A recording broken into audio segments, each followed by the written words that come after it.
ఈరోజు మన చందమామ కథల్లో నల్లకోట రహస్యం 3వ భాగం విందాం.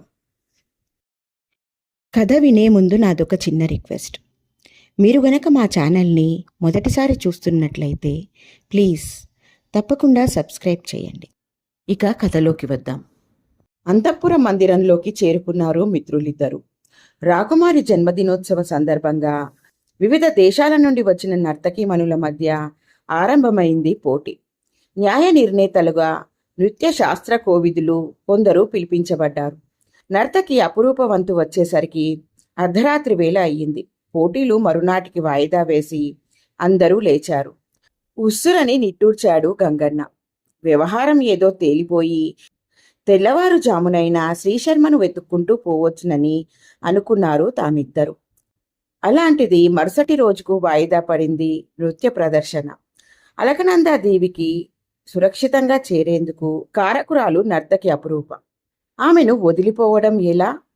పోటీ పూర్తయితే ఆమె దారిన ఆమె పోతుంది. తాను నిషేధుడు లేకపోయినా అనుమానం రాదు ఎవ్వరికి. పోటీలు వాయిదా పడగానే ఎక్కడి వారక్కడ సర్దుకోవడం ప్రారంభించారు అందరూ. నిషేధుడు మాత్రం కదిలే సూచనలు కనిపించక అతని వైపు చూశాడు గంగన్న. రణధీర్ చూపులు రాకుమారి మీద నిలిచి ఉన్నాయి. పోటీలు ఆరంభమైనప్పటి నుండి రాకుమారి హావభావాలలో మార్పు లేదు.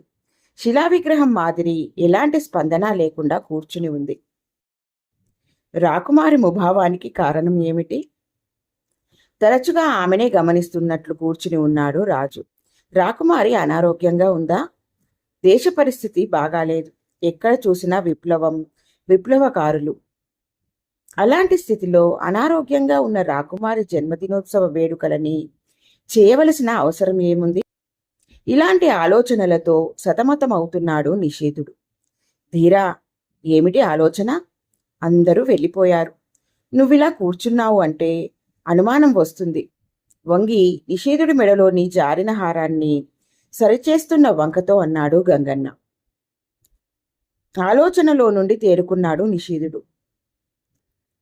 లేచి గంగన్నను అనుసరించాడు. ఇద్దరూ ఆ నర్తనశాలల్లో నుంచి బయటకు వచ్చారు. రాజకుమారి వెనక ఏదో రహస్యం ఉందనిపించింది. అదేదో తేల్చుకోవాలనే కోరిక అంతకంతకు బలీయం అవుతున్నది నిషేధుడి అంతరంగంలో. గంగన్నను అనుసరించి బయటకు రాగానే అటూ ఇటూ చూశాడు నిషేధుడు. గంగా, నువ్వు అపురూపతో వెళ్ళిపో, నేను వెంటనే వచ్చేస్తాను. నా గురించి ఆలోచించకు అని లో గొంతుకతో చెప్పి చీకటిలోకి దూకాడు నిషేధుడు. క్షణకాలం అలాగే నిలబడిపోయాడు గంగన్న. నిషేధుడు వెంట పోదామా అనిపించినా ఏ ఆలోచనతో నిషేధుడు ఒక్కడే వెళ్ళాడో, వెంటబడితే ఎలాంటి పరిస్థితి ఎదుర్కోవాల్సి వస్తుందో, లేనిపోని సమస్యలు సృష్టించవలసి వస్తుందో అని మౌనంగా అపురూపని అనుసరించి కదిలాడు గంగన్న. చీకట్లో నక్కుతూ అంతఃపురంలోని రాజమందిరానికి చేరుకున్నాడు నిషేధుడు. లోపలకు ప్రవేశించడం ఎలా అన్నదే సమస్యగా నిలిచింది. ఎదురు చూస్తున్న అదృష్టం కొజ్జా బానిస. ఏమిటి అని అడిగాడు. చీకటిలో నిషేధుడు సరిగా కనిపించలేదు కాబోలు. పైగా రాజపరివారంలో ఒకడనే అనుకున్నట్లున్నాడు. పెదవులు కదల్చకుండా ఏదో గొనిగాడు నిషేధుడు. ఏమిటి? త్వరగా చెప్పు విసుగ్గా అన్నాడు బానిస. మళ్ళీ గొనిగాడు నిషేధుడు. త్వరగా చెప్పు, మళ్ళీ రాకుమారి దగ్గరికి పోవాలి విసుగ్గా కోపంగా అడిగాడు బానిస. నిషేధుడికి కావాల్సిందేదో ఆ బానిస నోటి నుండి బయటపడిన వెంటనే మెరుపులా కదిలింది అతడి చేయి. కనత మీద లాగి పెట్టి గుద్దాడు నిషేధుడు. ఆ ఒక్క దెబ్బకే కిక్కురు మనకుండా పడిపోయాడు వాడు. ముళ్ళకంపను లాగినట్లు బానిస శరీరాన్ని చాటుకు లాగేశాడు నిషేధుడు. చకచక ఆ బానిస దుస్తులు ధరించాడు. క్రింద పడి ఉన్న ఆ బానిస చేతిలోని ఈటెని అందుకుని లోపలికి అడుగు వేయబోయి ఆగాడు. బయట ఉన్నప్పుడు చీకటి కనుక తనని ఎవ్వరూ గుర్తించలేకపోయారు. కాని అంతఃపురంలో బాగా తెలిసిన బానిస రూపంలో వెడుతున్నాడు తను. ఎవరికీ అనుమానం కలగదని నమ్మకం ఏమిటి? రోటిలో తలదూర్చి రోకటిపోటుకు వెరవడం దేనికి? అంతఃపురంలో గొడవలతో నీకేమిటి? తిన్నగా పోయి శ్రీశర్మ పరిస్థితి ఏమిటో చూడరాదా అని సలహా ఇచ్చింది అంతరాత్మ. ఆ అంతరాత్మ సలహాని కొట్టిపారేసి నేల మీద ఇంత మట్టి తీసి మొహానికి పూసుకుని తలకు ఉన్న పాగా మరింత కిందకు లాక్కుని కదిలాడు నిషీధుడు. అంతఃపురంలోకి ప్రవేశించాడు నిషీధుడు. అప్పటికే అర్ధరాత్రి దాటిపోయి ఉండడం వల్ల ఎక్కడి పరిచారికలక్కడే నిద్రలో జోగుతూ గోడకు ఆనుకుని ఉండిపోయారు కావలిభటులు. నిద్ర కనులతో పాలిపోయి ఉన్నారు బానిసలు. మరింత లోపలికి పోయాడు నిషీధుడు. విశాలమైన గది తలుపులు ఓరగా మూసి ఉన్నాయి.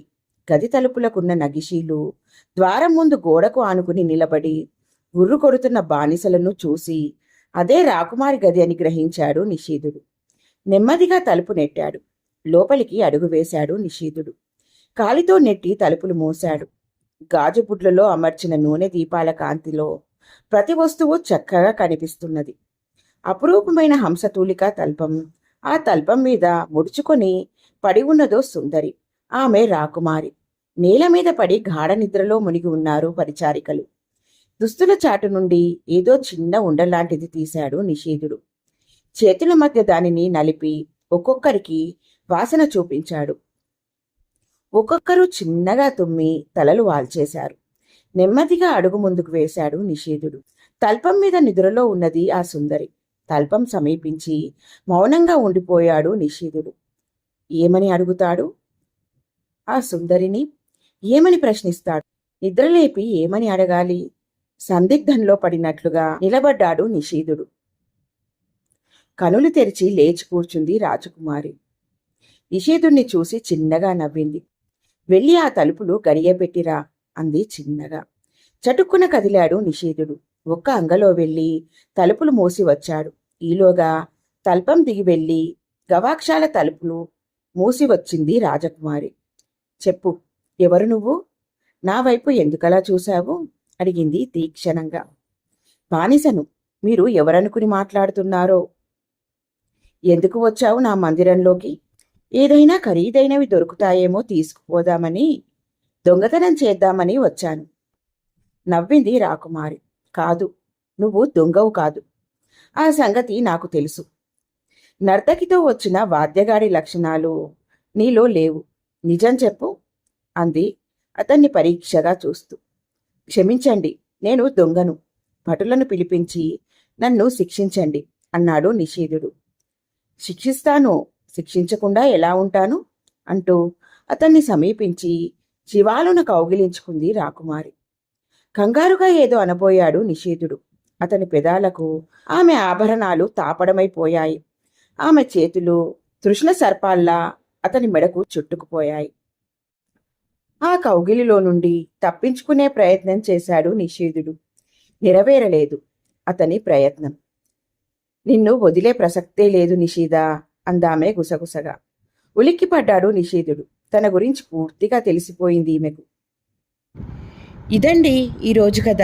మిగతా కథ తరువాయి భాగంలో విందాం. ఎలా ఉంది ఫ్రెండ్స్ ఈ కథ? బాగుంది కదూ? నచ్చిందా? అయితే లైక్ చేయండి. మీ బంధువులకు, స్నేహితులకు ఈ కథలను షేర్ చేయండి. మరిన్ని మంచి మంచి కథల కోసం మా ఛానల్ను తప్పకుండా సబ్స్క్రైబ్ చేయండి. మరొక మంచి కథతో మళ్ళీ కలుద్దాం. ఉంటాను మరి.